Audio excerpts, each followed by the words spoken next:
Welcome back to Kleppers Corner, weekly weird wrap-up, the show where we shine a spotlight on the strange little corners of the news cycle, because the mainstream headlines are already depressing enough. The world is on fire, geopolitics is a mess, and yet somehow the weird stories still manage to sneak in and say, hey, don't forget, reality is absurd. This week we've got a subtropical bird that decided Wisconsin is the new Miami, a prehistoric whale that looks like a Pokemon card your kid would trade for 3 Charizards, a lawyer who thought AI could pass the bar exam, and a library book that finally came home after an 82-year walkabout.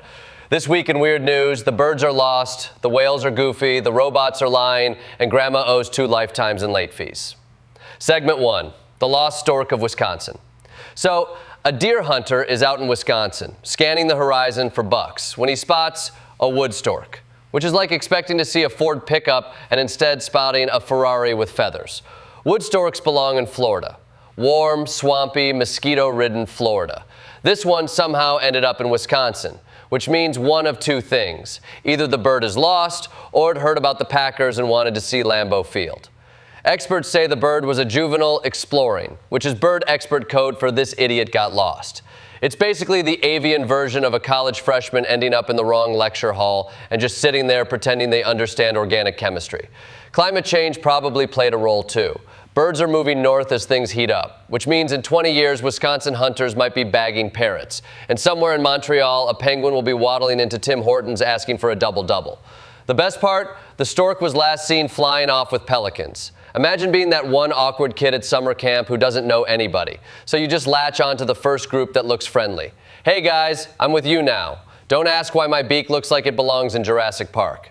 Remember this bird because I'm calling it now. In 3 years, he'll be mayor of Green Bay. Stranger things have happened. Segment 2, prehistoric Pokemon whale discovered down under. In Australia, scientists named a new prehistoric whale species, Janjucetus dillardi. And this thing looks like it crawled straight out of a fever dream. Huge bulging eyes, shark-like snout, teeth everywhere. It's a whale designed by a 7-year-old hopped up on fruit roll-ups. One scientist even called it a mashup between a whale, a seal, and a Pokemon, which is basically science saying, yeah, we don't know either. But it looks like Pikachu got swallowed by a seal. Unlike today's baleen whales, which just suck up krill like giant Roombas, this thing was an active predator, 10 feet long, chomping everything in sight. If this was a Pokemon, its attack move would be called Mortgage Devourer. The fossil was discovered by Ross Dullard in 2019, and they named the species after him. Imagine having a prehistoric murder whale named after you. Most of us die and get nothing. This guy dies, and kids 50 years from now will be writing science fair projects on Mr. Dullard, the seal Pokemon killer whale. He's even throwing a whale-themed party to celebrate, which is the most Australia thing ever. I might found a terrifying fossil. Let's eat cupcakes shaped like it. And you know what? If that Wisconsin stork ever gets tired of flying with pelicans, he should head south. He'll fit right in.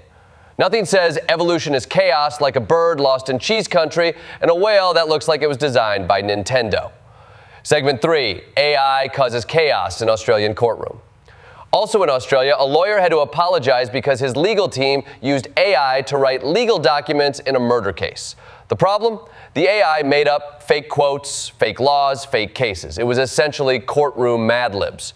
I love that they trusted it. Like, really? This is the same tech that once suggested gluing cheese to pizza for extra crispiness. But sure, let it defend someone accused of murder. Ladies and gentlemen of the jury, as Justice Pikachu once said, gotta acquit 'em all. The judge was not amused. He called it unsatisfactory, which in judge terms means this is dumber than when a parrot testified in small claims court. Don't fact check that, it probably happened in Florida.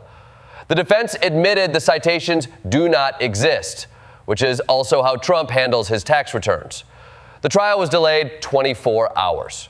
Imagine being the defendant. Your Honor, I swear I didn't do it. And the judge says, we'll see tomorrow. Right now we're rebooting Clippy. And here's the thing. This isn't even the first time. Lawyers everywhere keep getting burned by AI hallucinations. At this point, AI should come with a warning label for entertainment purposes only, not valid in court, weddings, or medical diagnoses. I bet that Wisconsin Stork could have written a better brief. At least it knows how to follow directions. Looks up south. Segment 4, an 82-year overdue library book returns home. Finally, in Texas, a library book was returned 82 years late. Checked out in 1943, due 28 days later, and it just came back in 2025. To put that in perspective, that's longer than most people live. 3 Storks worth of lifetimes, and at least 4 AI updates. The book is called Your Child, His Family, and Friends. Ironically, the family took it, moved to Mexico City, and apparently forgot to teach the kid about library due dates. It was found in the late father's belongings, mailed back with a letter saying basically, "Please don't fine us, Grandma's dead," which is a hell of a way to close an overdue notice. Luckily, the San Antonio Library ended late fees in 2021, which is smart because otherwise this book would have racked up about $1,500 in fines. That's more expensive than most used cars. Now, the book is on display in the library lobby like a war trophy. I just hope they put a plaque on it that says, "Returned by Ghost of Grandma, 2025. And honestly, I think the Wisconsin Stork and the prehistoric Pokemon whale could learn something from this book. If it can find its way back after 82 years, maybe the stork can figure out how to get home to Florida.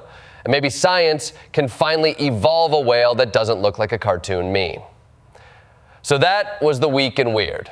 A stork that got lost on the way to Miami Beach and ended up in cheese country, a fossil whale that proves evolution had an awkward teenager phase, a lawyer who thought AI was Atticus Finch, and a library book that finally came home after 8 decades.